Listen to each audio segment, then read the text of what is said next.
Hello there, I'm Manish Shigar and welcome to the Global Dialogue series on neurodiversity. Neurodiversity embraces how we all think, learn, communicate, and experience the world differently from one another. In this podcast, every fortnight, we talk with different people to showcase how we are accepting the diversity of human brain and mind in different parts of the world and the need for inclusion of all individuals with different cognitive abilities into the mainstream society. Our guest today is Jonathan Hassel. Jonathan is one of the world's top digital usability and accessibility thought leaders. He has over 19 years of experience in identifying new directions and challenges in digital accessibility. He has authored multiple international standards on accessibility and published the best-selling books Inclusive Design for Organizations and Inclusive Design for Products. Jonathan founded Hassel Inclusion in 2010 and leads a team of accessibility experts providing strategic accessibility transformation services to organizations worldwide. His mission is to help organizations embrace the business benefits of inclusive design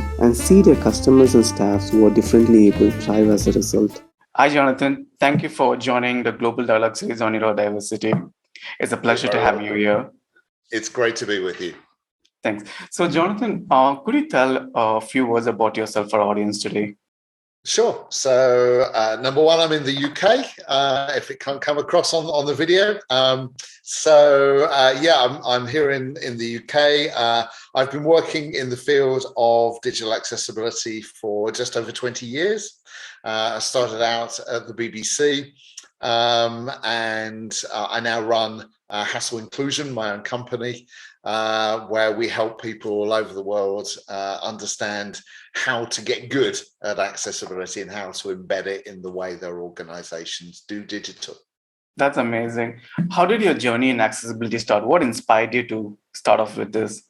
Sure. So two things happened around about the same time at the turn of the century. The first thing was my nephew Carl was born. So he was born with a condition called spina bifida. So what that means is that he uses a wheelchair. He's not able to walk. He's slightly autistic. He has a slight learning difficulty as well. So I had a personal stake, if you like, in disability. And almost exactly at the same moment, I was changing job. I got a job at the BBC. And my job there was to try and sort of like capture what quality looks like when it comes to websites, mobile apps, all of those sorts of things. And actually, thankfully, first week in the job, they said accessibility. So how people who have a disability could use those websites, mobile apps, etc. That was a fundamental part of what they wanted to get good at the BBC. So if you like, my personal interest and my professional interest came together. And as I say, since then, I've been trying to help lots of organizations really understand how to do this in a way that is sustainable, that they understand, that is efficient, that they can afford, and that they understand what all of the benefits that come from thinking in an accessible way are. That's really interesting. And as you said, you worked with a lot of organizations, and many organizations put accessibility at the end as a compliance, but it really means more than that, right? How would you define accessibility and what would you preach to companies? Sure. Okay. So putting accessibility at the end is really doing it in the worst way imaginable. Everybody who knows anything about digital development, especially digital project management, knows that any bugs that you find at the end of the development of something are much more expensive to fix than things that you thought about earlier. So every organization, it can be the case that organizations who don't really understand what the benefits of accessibility are, especially the kind of project managers and the product managers, they kind of think accessibility is the kind of annoying thing that prevents them from getting their sort of product live. when they tested at the end. What we try and enable them to understand is that, in the nicest possible terms, that was their problem that they created. If they started thinking about this right from the beginning, then there isn't a problem. You don't do security and bolt it on right at the end. You don't do performance and bolt it on right at the end. Privacy, security, performance, these are things that maybe weren't so important on the internet 30 years ago, but we realize are absolutely essential because we use it all of the time, and we want to use it in a way that works for us. Accessibility, like usability and the rest of those, is just part of that. So yeah, it's really important that people get it right from the beginning. That's actually really right. I know, developing a product should be inclusive for everybody. And in the end, if you're going to try to do something, you have to rework the entire product to make it more accessible and universal for everybody, right? Yeah. How many years has it been since you worked in accessibility now? I've been doing it for 20 years. So you would have seen a shift, right? So what has been the industry focus when you started on accessibility and the mid and now currently? Sure. So I think a number of things have happened. Some of them are good, some of them are not so good. The really good ones are that when I started, I was really fortunate. I was really blessed to be working at the BBC. So the company that I worked for agreed that accessibility was something they wanted to do. And that it was a priority for them, that it was one of the values of the organization to make sure that everybody could use not just the TV programs, but all of the things that the BBC was doing online. So I was in a really great place.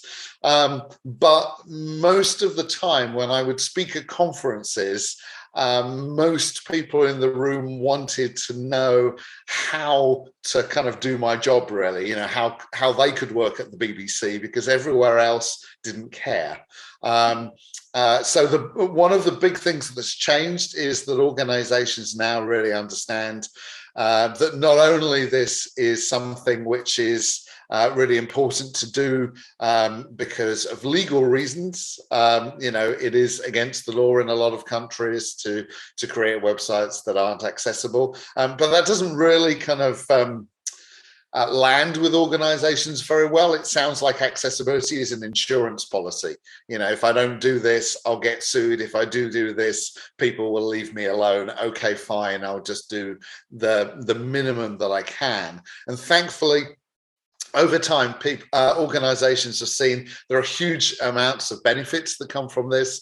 Why would you want to, have your product not be used by 20% of the population who have a disability, another 20% of the population who are aging, and potentially the rest of the population when they're out and about and mobile, so they're not necessarily they may not have a disability, but they may be doing something else with their hands or their eyes. If I'm jogging and someone sends me an email, I want the email read to me. I don't want to be playing around with my phone because I'm likely to sort of bump into a tree, that sort of thing. People have started to understand over the last 10 years that if they get this right, it is good for their business. It's not just a case of it's good for them sleeping better at night because they've got an insurance policy. Do accessibility right, your business benefits. So that's a key thing. I think other things, it used to be only a few people in the world, really, who understood how to do accessibility. Thankfully, that's changing. It's a lot more people being trained up. We're training a lot of them all over the world. There's a lot of tools that have been made available. Most of those are really helpful. There are some, unfortunately, that are not at all. So sort of overlay and template systems are sort of like big news in the accessibility community at the moment. Put simply, if somebody tries to sell your organization a tool to fix your accessibility, we were just saying earlier, if you get it all wrong and you're at the end, it is really expensive to fix things. So if somebody comes along and says that they can put a little tool on your website and it'll fix it all when you've got everything wrong, they aren't to be believed. So yeah, people are now, wanting, if you like, to kind of short circuit the learning that they need to do to get there. So I think that's one thing. Other thing that's changed, I think probably just the last thing, and I think this is really what we want to concentrate on in this particular session, is that when WCAG was created, so WCAG, the Web Content Accessibility Guidelines, it was very much biased towards the needs of people with physical disabilities, so people who had difficulty seeing or difficulty hearing. When it came to neurodiversity, so learning difficulties, dyslexia, autism, ADHD, all of these conditions that are conditions of the mind, most of the needs of those people were not reflected in the guidelines because they were really quite complex. If we think about autism, for example, autism normally comes with the word spectrum afterwards to indicate that there are a range of if you like, issues that happen around autism. Not everybody who's autistic experiences autism in the same way. And that was really quite challenging for WCAG. So they kind of didn't do anything about it. So, and the great thing these days is that neurodiversity seems to be kind of cool. It wasn't when I was at university. My two best friends are dyslexic. And they both had a difficult time really earlier on in life because dyslexia wasn't something that you ever really talked about. The needs of somebody who's blind, it's quite obvious most of the time if you meet someone who's blind that they are blind. So they're quite happy to share about their condition, and they're also quite happy to say if they need something and they're not getting it. That's why most of the lawsuits in the world have been brought by people who are blind when it comes to accessibility. People who are neurodiverse tend to be less upfront about their condition. So they were kind of forgotten for a while. And thankfully now that's changed. There's a lot of people who are really famous, who are neurodiverse. Richard Branson owns Virgin. A lot of actors, actresses are very upfront about the fact that they're dyslexic. According to Malcolm Gladwell, a third of the entrepreneurs in the world are dyslexic. So what we're doing is we're trying to put together that renewed interest in neurodiversity and an understanding of what these users need from accessibility that isn't necessarily in WCAG. I'm glad that you brought up that point, like how you mentioned that mostly when we talk about accessibility, we talk about visually impaired or people who cannot hear and speak, but we really do not go too much into neurodiverse individuals. And as you said, right, it's a spectrum of individuals. It's so different. There's so many different needs and things coming up, but it is essential, right? I know I was speaking with a lot of neurodiverse individuals, and we have a couple of our speakers who mentioned about how helpful it was during their college and during their office, having tools that are dyslexic friendly and things like that. Yeah. What would you suggest? Yeah, please. What would you suggest for companies? I mean, how far have we come in sorting this out? So probably the first thing, just before we come on to neurodiversity, it's just worth touching for a second about the other aspect of what you said there, which is working. And what we find, unfortunately, is that where organizations really start thinking about accessibility, the place that they start thinking about accessibility is their website. And the website is normally for their customers. it takes them a lot longer, unfortunately, to think about the accessibility of things within the company. So their intranet, if you like, all of the documents that are shared around an organization, all of the information that is shared around an organization to enable people to do their jobs. A lot of this is still at the moment not very accessible at all, because people haven't got there yet. That's companies have had a hard time trying to understand what to do for their customers. And it's normally those organizations that are good at doing that then say, okay, well, what about our staff? So I think that's probably the first thing to say. If people go to our website, so HaschelInclusion.com, we have 10 steps in what we term the employee journey of an individual. So that's all the way from why would I want to work in a particular company? If I if I'm dyslexic, are they going to understand that? Are they set up to actually make my life as somebody who's dyslexic, if I become an employee, are they going to set up to actually enable me to do that, my job? And then everything from the careers process, can I apply for a job? Is the way any tests are done in the selection process, is that accessible? All the way through to, what sort of tools, so things like the intranet, the fact that we're using Zoom now. If I had a hearing impairment, Zoom isn't quite so good as Teams and Meet on giving me free captions, as it were.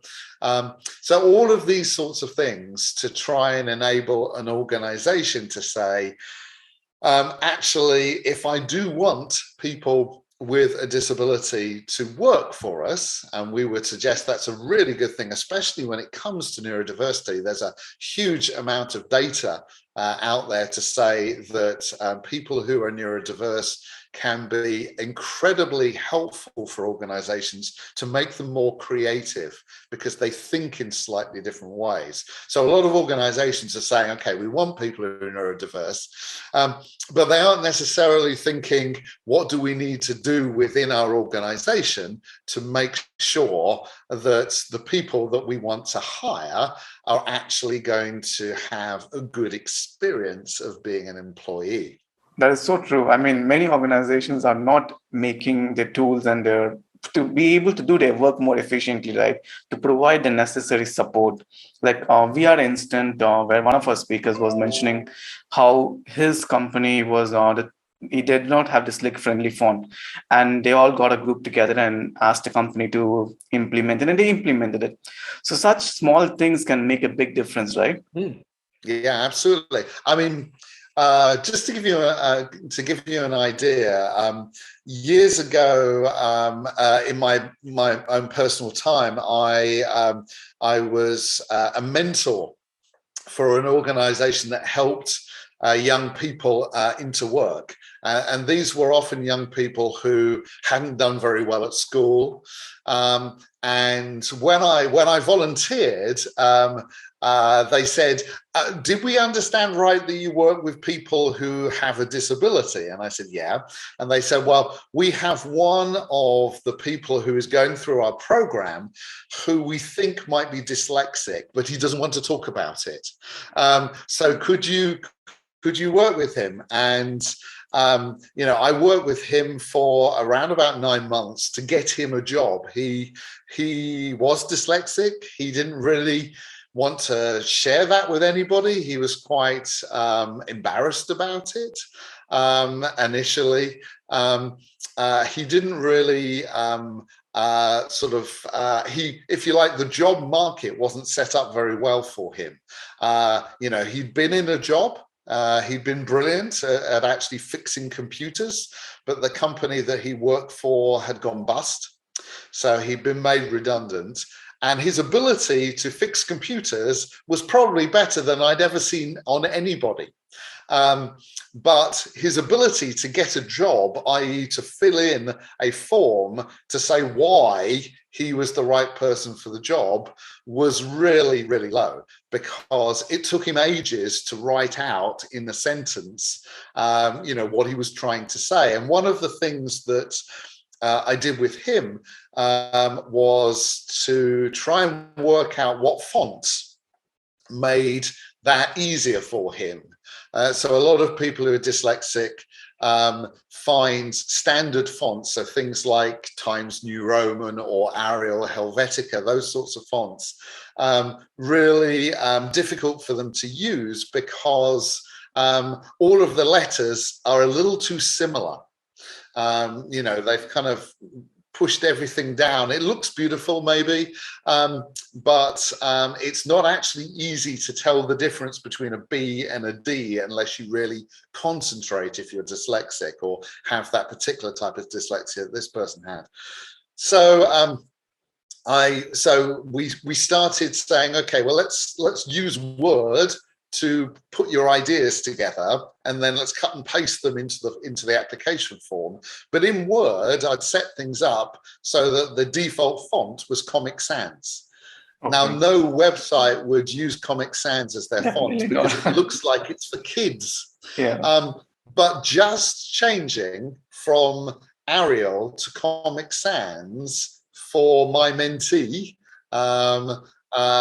speeded up his ability to write, and specifically to read what he'd written, by about 200%.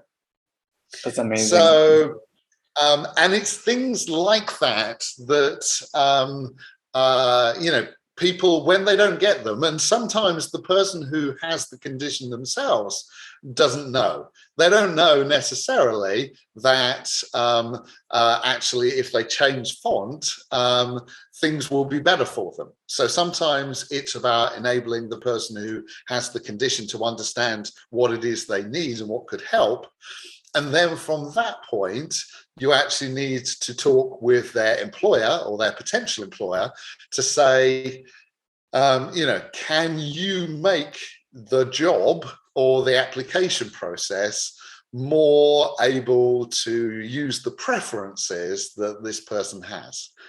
So that's just one example on sort of fonts. When you talk about accessibility for neurodiversity, right? I think the first and primary thing that many of us think is font, but it also goes beyond that, right? Especially for individuals with autism and ADHD.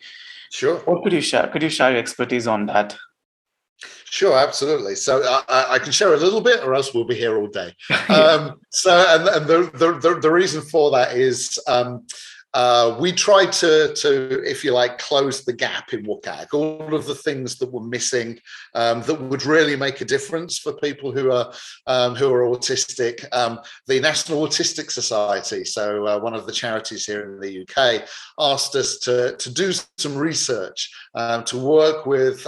We had 400 people who we did surveys with, and then we had 19 people who were autistic. Different ages. Some of them were autistic, but they were also dyslexic. Some were autistic and they also had a learning difficulty, because these things can come in pairs. But some were just autistic and didn't have, if you like, any other associated conditions. So we did work with them to try and find out what really matters when it comes to websites. So we also looked at print media, but mostly the web, and we came up with 49 different guidelines. So I can't share all 49 with you, but I'll give you. Yeah, I'll give you a few hints about what's in here. And probably the key thing is to actually understand what is behind a lot of the guidelines. This was the key thing that we started to understand, which is that a lot of people who are autistic, when they go to a web page, it's almost like a timer starts when they go to the page. And the longer that timer runs, between them arriving at the page and finding the information that they're looking for, the worse it is for them, the more anxious they get. So, key things that we found was that they need to find the information really, really easily and really, really quickly. So, for example, one thing that happens a lot these days is that you go to a website and it's pretty much just a big picture with a little arrow at the bottom, and you click on the arrow and the picture scrolls up, and then it starts telling you something about the company. This is certainly the case with a lot of kind of marketing sites or things, because they are they so love images.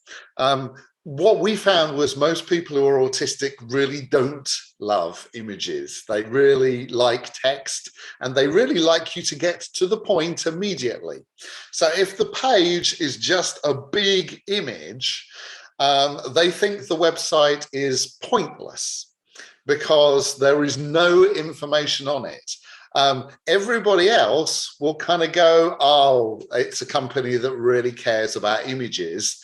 I'm going to look around and here's an arrow at the bottom, and I'll click on that and some information will come up. But for most people who are autistic, they want the website to say what every page is about as near to the top of the page as is humanly possible. So what they'd really like would be, you've come to a page and it says, this page is about this. You will find this information. And then if you really want, you can put some sort of like pretty pictures on there.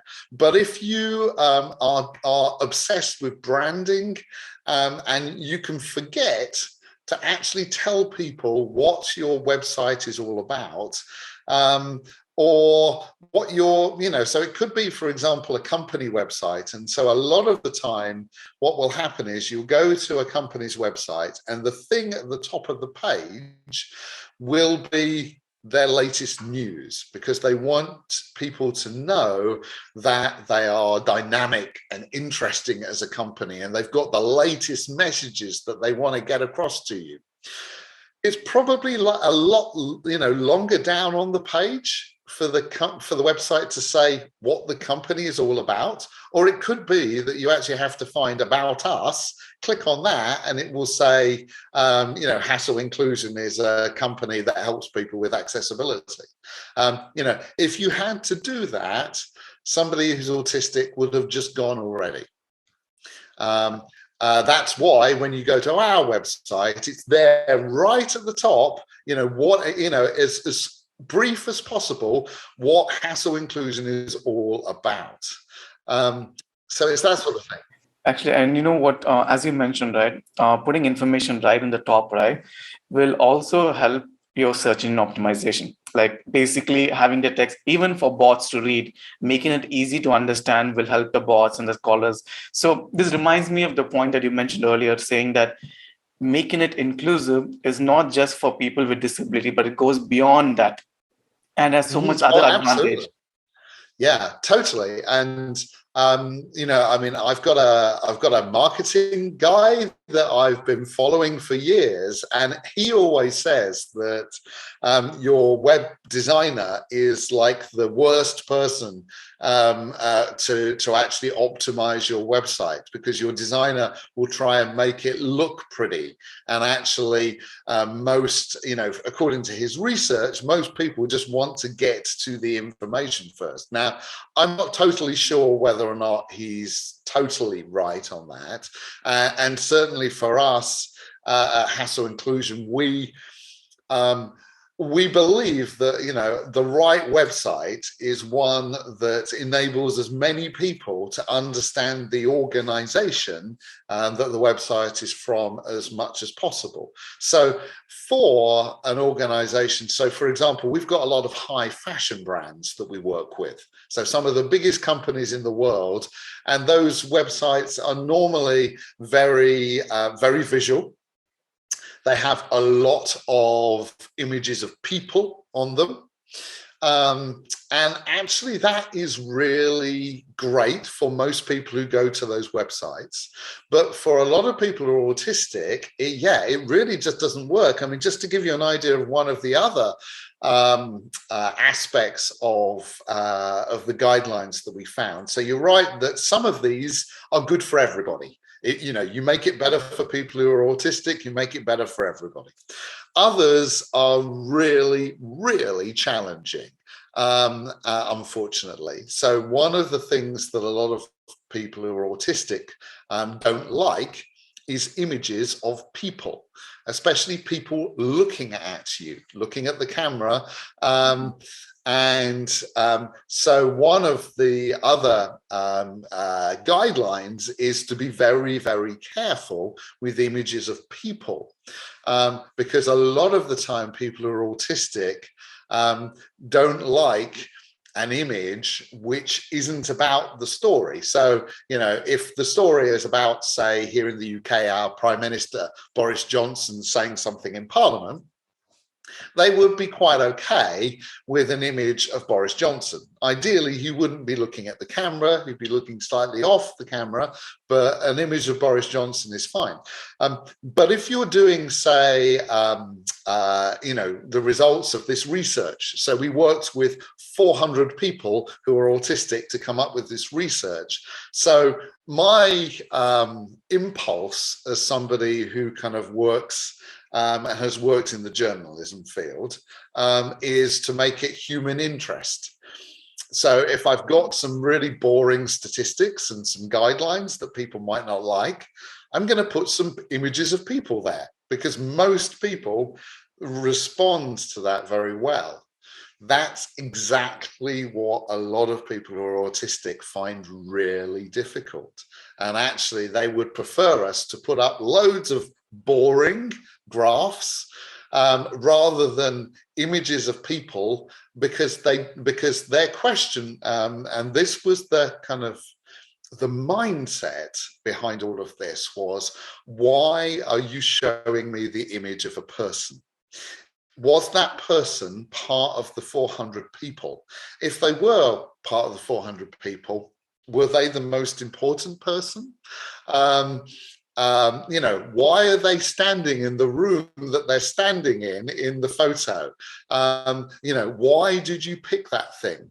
Most of us, when we create websites and we use images, we use them in a really loose way. We use them to make the page look prettier. There's no point. They're there to make things look nicer. Most people who are autistic that we did our research with are almost like detectives in their mind. So they have a difficulty differentiating between what is important and what isn't. You and I would look at a page and say, oh, well, that image is not important. It's just there to look pretty. I'm going to go over to the words here. But someone who's autistic might be completely fixated on something in the background of the image that you put on your page, which is of no importance whatsoever, but they can't tell the difference. So these are the sorts of things that we're now helping organizations, and especially sort of marketing companies, to grapple with over the planet, really, all over the world, is how do you keep your human interest whilst making it easier to not turn off people who are autistic. This makes me wonder, we often talk about having two different versions of website or app. Do you think that's the best practice, or do you think we should have one inclusive one that supports everybody? Which way would you suggest? Because Sorry, carry on. No, I mean, given the point that what you mentioned about having images, I mean, obviously there's a whole bunch of audience who would like the images, and then there's a sort of other audience who would not like the images. So what choice would you make for that? Yeah. So, I mean, it's a really, really good question. What I would say is that whilst it is convenient for the accessibility world to talk about things like universal design or even inclusive design. These terms are most understood by people to say, our aim is to create one thing that will work for everybody. And sometimes that can be quite easy to do. For example, people who are blind, because they are listening to the page rather than looking at the page, they, if you like, are already looking at a different version of the page. And all you need to do is to code it up in the right way so it works better for them. I can take I can take a page which is awful in terms of blind accessibility, make it blind accessible, and it won't change the way it looks one little bit. When it comes to things like color, it's not like that at all. So, for example, a lot of people who are autistic find the color red really problematic. Red for them has an emotional meaning. And if you think about what red means in life, red means things like danger. It means stop. So if you go to a website that has loads of red on it because the brand of the company is red, then somebody who has a real sensitivity to that, if you like, emotional connection with colors, might say, I shouldn't be here. This is a dangerous place. I'm going to go somewhere else. So then should you say, okay, nobody is allowed to put red on a website? Well, no, that would be kind of crazy because, and here's the really fun thing. So a lot of people who are dyslexic also don't like the color red. They can find difficult combinations of red and white colors. But you remember I was saying earlier, Richard Branson, he's dyslexic. He owns Virgin Airlines, and Virgin Airlines brand colors are red and white. So basically, somebody who's dyslexic chose brand colors that he himself personally may hate. Why would why would he do that? And the reason he would do that is because he knows that the rest of the world doesn't have that same issue. The rest of the world finds red as a really strong brand color. So if he wants people to be able to see his planes rather than other people's planes, putting red on the tail is a really good thing. So he's already kind of said, okay, I might not like it, but I know that everyone else does. So even Richard Branson doesn't want us to get rid of red. So how then do we handle those sorts of differences of opinion? You have to go via personalization. You cannot do one thing that is going to work for everybody when it comes to color. My mum is not disabled. She just happens to be over the age of 80. And her sight has been degrading over the last 5 years.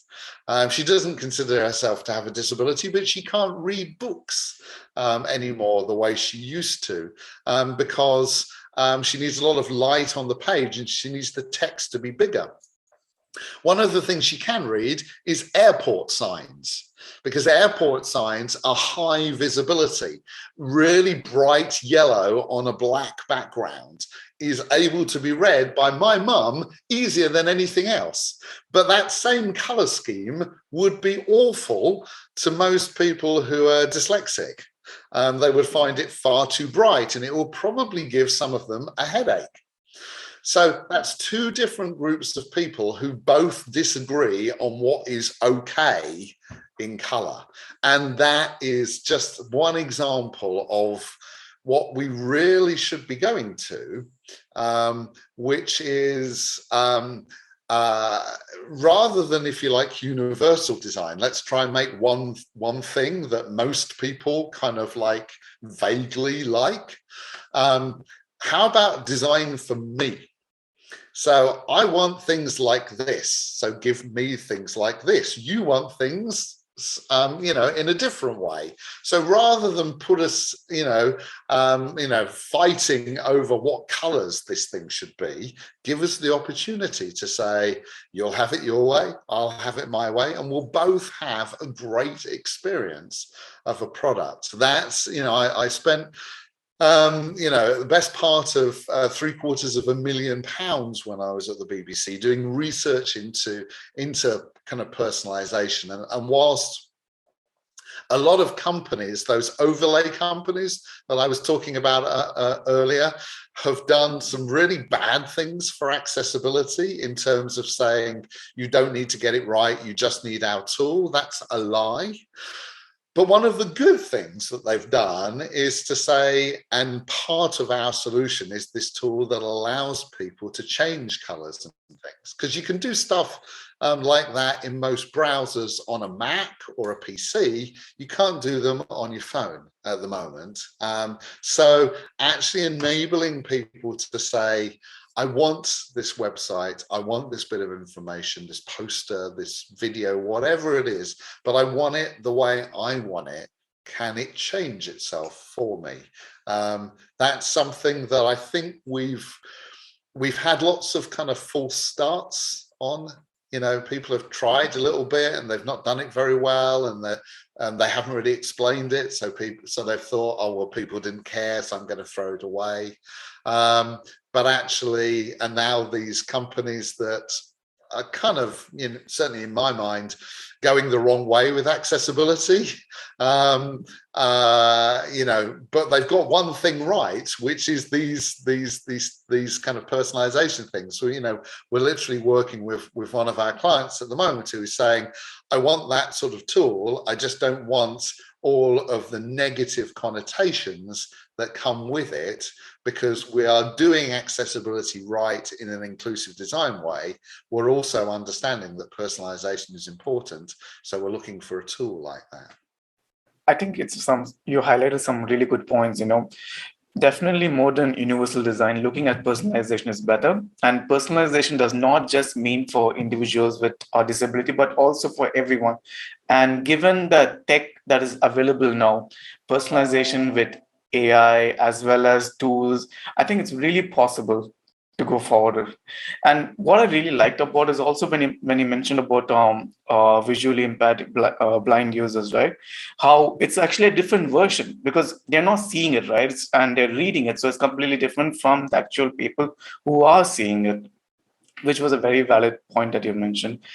Was there anything that you would like to add to our conversation?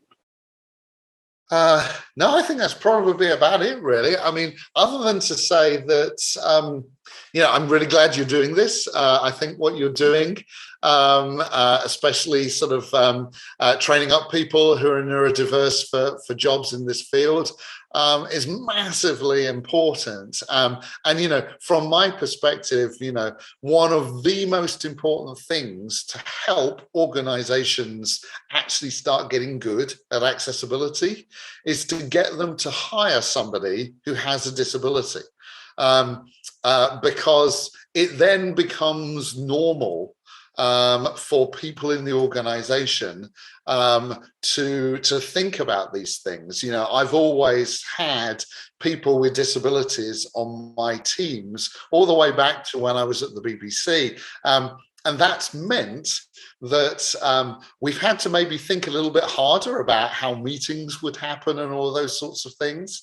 But it means that you can't say accessibility is not important if the person sitting next to you is blind or neurodiverse or whatever. You can't say that we're just going to put that off until, at some point in the future. If you have somebody who you actually know and have a relationship who needs it.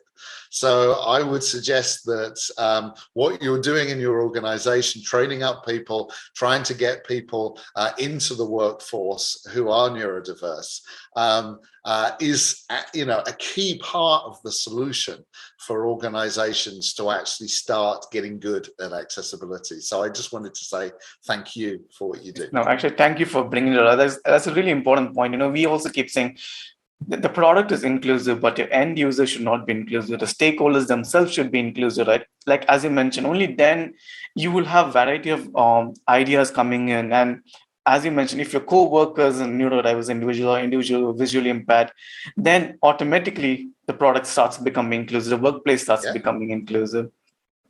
It's really great. You also, and like you said, you get more variety of opinions. And, again, if people go to our website, on the front page is a video I did with an innovation session with somebody with a disability, where we started looking at, a lot of people ask about, well, how do I stand out from my competition as a company? If everybody is kind of doing the same sort of products, how do you find the innovations that are going to make you, the next Apple and that sort of thing? And oftentimes you find innovation by finding people who are very different from yourself or very different from the teams that normally create software.